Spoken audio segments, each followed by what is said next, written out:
All right, guys, welcome back to the Emerald Financial Group podcast. Mike is joining me today. Mike, thanks for joining Morning, us. Sam. How you going? Yeah, going well. Mike, it's a cold winter here in Melbourne, and it's a cold winter out there on the markets as well. It is the winter of our discontent. Absolutely, and it is a bit of discontent out there.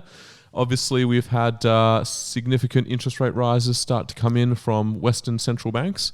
Yep. Our own RBA lifted by a surprising 0.5%. I think, and the commentary on that is they finally woke up that the interest rates need to be lifted. Mm-hmm. And I think the common opinion in the market is they're always slow to come to the party. Yep. But they've come in very aggressively to say, we got the picture, we know what we have to do, and we're going to do it. Yep, absolutely. And I think it was a little bit surprising just how big the move was. And I say that because I think the key tool of central banks is signaling and trying to, move the market by their statements and by their actions. And really, they hadn't signaled much in the lead up to this meeting. Everyone was still thinking, 0.25%. Yeah, I feel Tuesday was the moment where the RBA joined the world party. Mm-hmm. Yep. And the message, and I believe the RBA manages and the Federal Reserve manages on an expectation policy, as you've just said, signaling what they're going to do. And they need demand destruction in the world economy to contain the inflation they've caused through 15 years of loose monetary policy. Mm-hmm. But to me, the message we got on Tuesday from the RBA, demand destruction, interest rates are going up, boys. Absolutely. And I think, early signs are that we will see demand destruction. Mm-hmm. US first quarter real GDP was not good at all. It's in the negative. Mm-hmm. Signs that retail sales are starting to really tank. Demand destruction is what they want, and it's probably what they'll get. Well, what they get, I think we touched on in our last catch-up a couple of weeks ago that Powell wants to be remembered for doing what Volcker did in 1980. That was 42 years ago. I think I said 22 years ago last time, but 42 years ago, and most of you guys weren't born then. So Powell wants to be seen as Paul Volcker, the bloke who had enough guts to lift the interest rates to break the back of inflation. Unfortunately, he's in a much worse position than Paul Volcker was because debt levels were so much lower in the early 80s, 1982, I remember it well. That Volcker could go to 20% on a low debt level, but Powell has got a few $100 trillion of debts out there in the world economy, and he's got a real danger of blowing this up a bit more than what he might think. Absolutely. And so obviously, higher absolute debt levels, far more sensitive to smaller changes in borrowing costs. We're going to see a few updates on this topic in the coming days. So tonight we've got the US CPI read for the month of May. That's expected to still come in very, very strong, about 8.3%. Yep. If you remove food and fuel, it's still expected around 6%. So still, removing those more volatile items, still very, very strong. And then you'll get the US Federal Reserve interest rate rise next week. As planned, as part of the aggressive rate lift, I think our view was a couple of weeks ago we thought that the market was going to be a little bit bullish. I think it was bullish, but I think in the last week, it's since Tuesday, of course, our market's turned around as that message is sinking in. But I think the consensus still seems to be that they're going to be aggressive rate rises till something breaks. And they're going to pull back. Now that's reflected in, if you look at the current oil price, circa $120. If you go out in the future a year or two on the oil futures contract, they're talking 90 or around about $90. So, and you can pick that up in any futures contract that the price a year or two out, the prices are much lower. Yep. And you're also seeing it in the bond market that the 5-year forward inflation numbers are still 2.5%, still quite sticky. That they reckon this is a hump. The danger is if the point where power will stop lifting interest rates is when unemployment starts going up, I think. Yep. Because they've got that dual mandate of 2% inflation and full employment. Now, the problem is that Powell's has blown an asset bubble in real estate, in the share market. But what he couldn't create was a inflation in wages. And the great problem with our world is that real wages have gone backwards. Now that's a problem. So for 15 years, the world central banks have been trying to create inflation. Wage inflation hasn't come in. Why are they trying to create inflation? Because it's the only solution they have to high debt levels. Because basically what they want to do is inflate away the value of the US dollar debt. Yep. That's what they're trying to do. So now that would have been great, but they couldn't spark inflation. No, not wage inflation, that's for sure. And the inflation that we're seeing now, I still believe it's not really demand-side inflation. They're going to tank demand, and eventually that will reduce prices. But this is not a situation where extreme levels of demand have created these inflationary pressures. If you look at the prices that have been rising, it's not the discretionary goods, it's not the entertainment, it's not the things that high demand would expect to lift. It's the commoditized stuff. That's all. And I think in short supply. I think in that what you've just said is on the supply side, it's the reality of the Ukraine war, the Russian-Ukraine war. It's the reality of how China sees itself fitting into the world. Its aggressive stance regarding Taiwan, aggressive stance in the South China Sea. There's something going on here that is sort of pushing us to higher supply side prices. So we've got broken supply chain. It's quite apparent. I mean, on that global side, I mean, what Russia is doing is that it's trying to push back the encroachment of NATO on its eastern side, right? So, but at the end of the day, I mean, Russia really, what it's trying to take back in Ukraine are all the oil and gas fields in Donbass, right across that sweep in Crimea, and the lot of oil wells in the sea on the South Sea.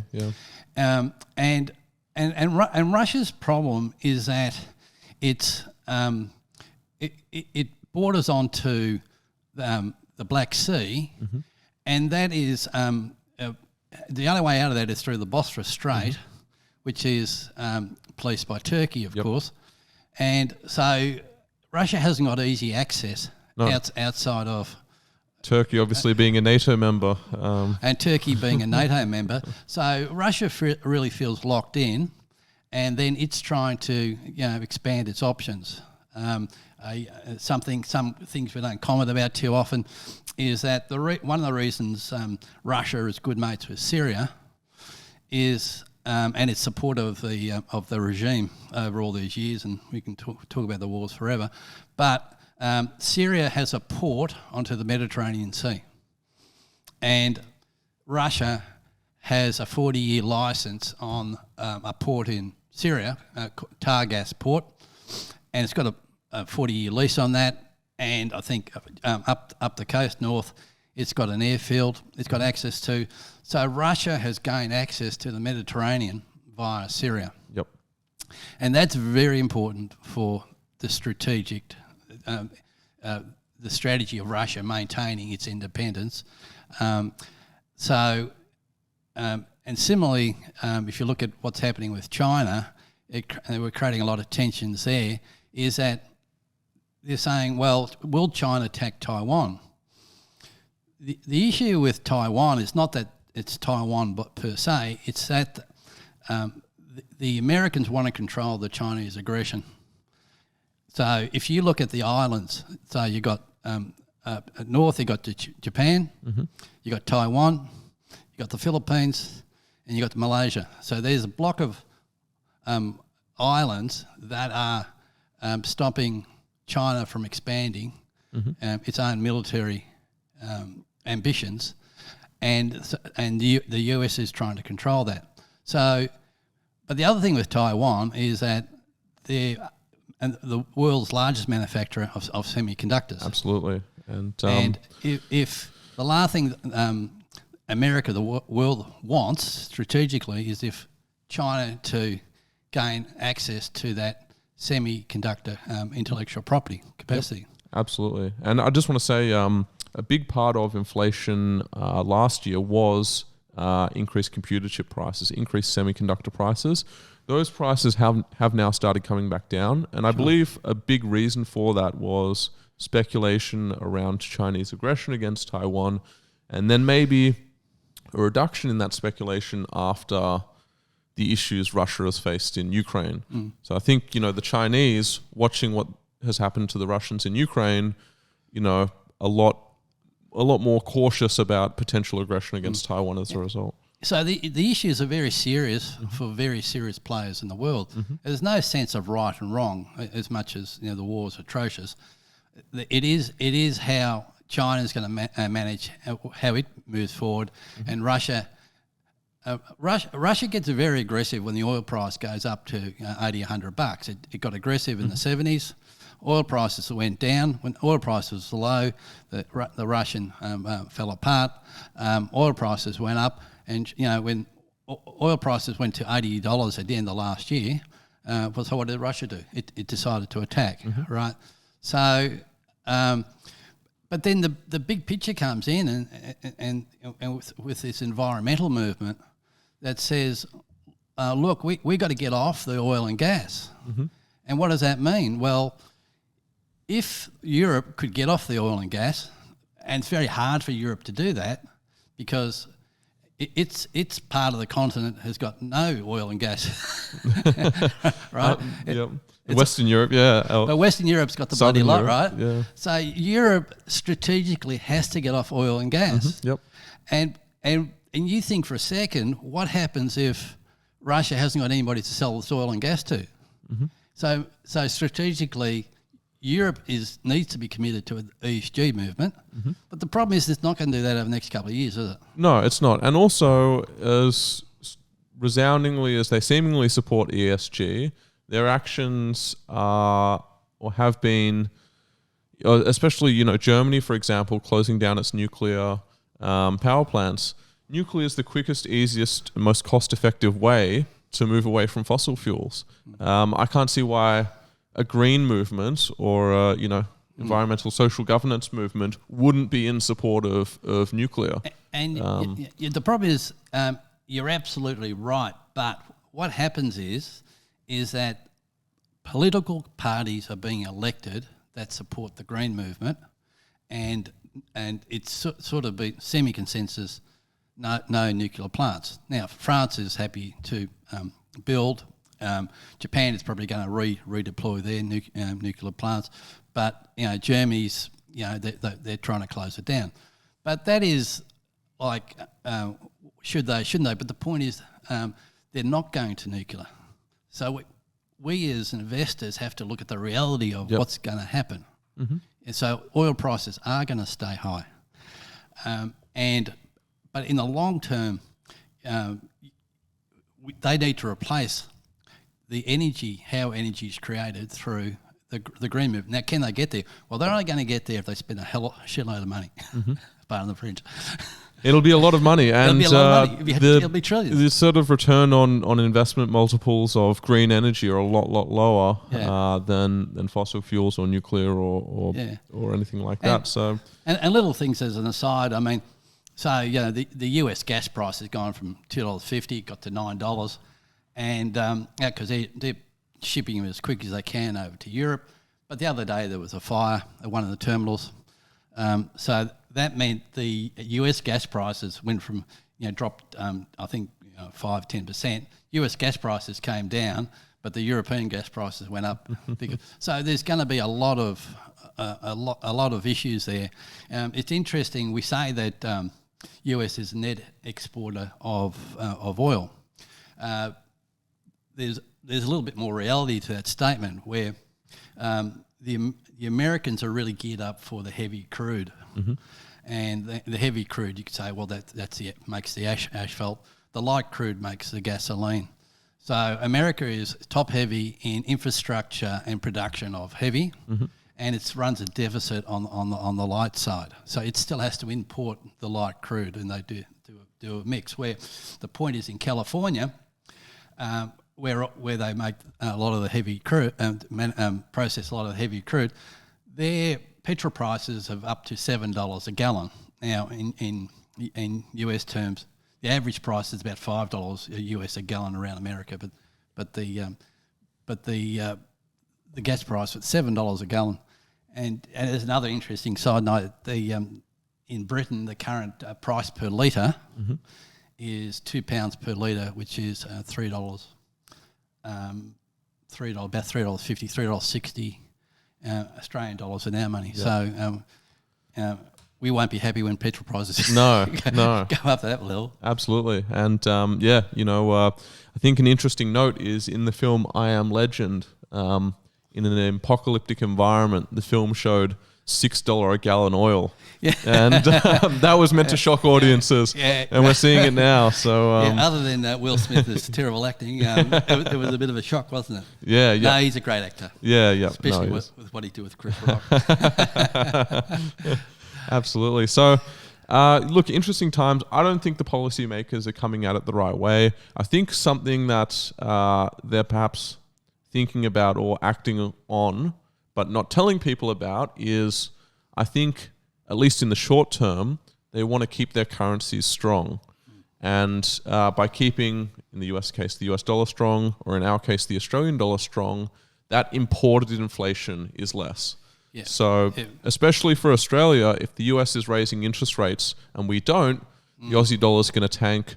Suddenly, our fuel costs are a lot higher in Australian dollar terms. Yep. Our imports are a lot more expensive. So to play out that comment a little bit, let's have a quick look at Japan, who in theory invented QE back in the 80s, 90s, and they've been at it a long while. Right, so their problem is they've gone and put a hard cap on that 10-year bond rate, which we talked about before, of 0.25%. Now, so here's the issue, and it's a follow-on from your comment, is that the problem is that if Powell stops raising rates, let's say at 1.5% or 2%, and inflation is still 7%, and he stops, the consequence of that is the US dollar will fall. Mm-hmm. Because inflation's running 4 or 5% over the interest rate they charge. And you go, well, will they? Well, Japan has got that problem. Its inflation has picked up, but they've put a hard cap on that 10-year bond rate. What has happened to the Japanese yen? You can have a quick look at it. It's around, it's dropped about 25%. So the yen is getting seriously punished because Japan is a trailblazer in this QE, and they're trapped. Yep. So for them, who import their oil and close down their nuclear plants because of Fukushima, they got a problem on their hands. Absolutely. And the other problem they got on their hands is this demographic problem of aging population. Aging population. They'll come back. So this is the thing: is that we got to Powell's going to keep lifting till he breaks something. If he breaks something and inflation is still high, that is a problem that will have a set of circumstances where inflation's still high, low interest rates, other than being stagflation, the asset of choice would be hard assets. Yep, hard assets. Commodities, gold. If they stop lifting interest rates, but inflation remains high, there should be a lot more demand for gold. Gold, silver, oil. And all the hard assets. All the hard assets. And as some people say, buy assets that don't have a margin call on them. And now some real estate can still be okay, but you'd have to make sure that the debt levels are more than... because real estate can have a margin call on it. Absolutely. I think one of the things about real estate is it's so specific to individual assets, much less commoditized. And that means, you can get it completely right or you can get it completely wrong or anything in between. But big picture for me is, we've all sat here and watched house prices double every 10 years, since 1995, when we all think that's great. Equity portfolios have gone up, 4 or 5 times in value. And everybody's saying, well, that's not inflation. Well, we've just worked out, when the interest rates go back up, that was all counterbalanced by low interest rates. Yes, it was, yep. And the problem with rising hard asset values is that the man in the street's probably not going to do too well out of that. No, absolutely not. And they'll be the first punished when those prices come back down, or if those prices come back down. So to position for the current market, hard assets, I believe commoditized assets, they're liquid, or they tend to be more liquid, and they tend to be the biggest driver of the current inflation we're seeing. We're very fortunate in Australia. We've got a lot of very value-based, hard commodities producers on our market, and they're not expensive. Yeah. And the problem, why, we talked about this before all the time, is that the ESG movement is putting a high capital cost on exploration. Mm-hmm. Yep. And it's obvious that not enough exploration is being done, and the reserves are being run off. Absolutely. And because of that ESG component, it'd be great if we had green energy, but it's not going to be there tomorrow. No. And might not be there in 5 years. And is it going to be there in 10 years? Well, what's the carbon target in 10 years' time? Well, still not 100%, is it? No, it's not. And, they may set one target this year and it'll be different in a few years' time. Yeah. That under commitment to CapEx is a big part of the inflation story we're seeing as well.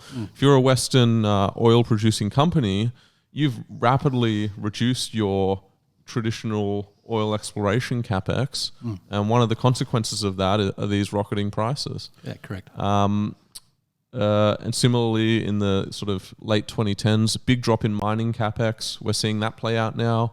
Metals mines take years to come online, and as a result, there's going to be a shortage of your copper, your aluminium, even perhaps your iron ore in across the next decade. But you have to admit, it causes a lot of pain to own those stocks, don't they? I think we're always talking about blue scope, aren't we? Yeah, absolutely. So in the current market, if you want to tip, low-priced commodities producers, and there are plenty of them on our market, cheap miners, low-debt miners. You can't really go wrong. If you believe in inflation, they're the beneficiaries of it. If you don't believe in inflation, well, that rebound in demand should keep them up anyway.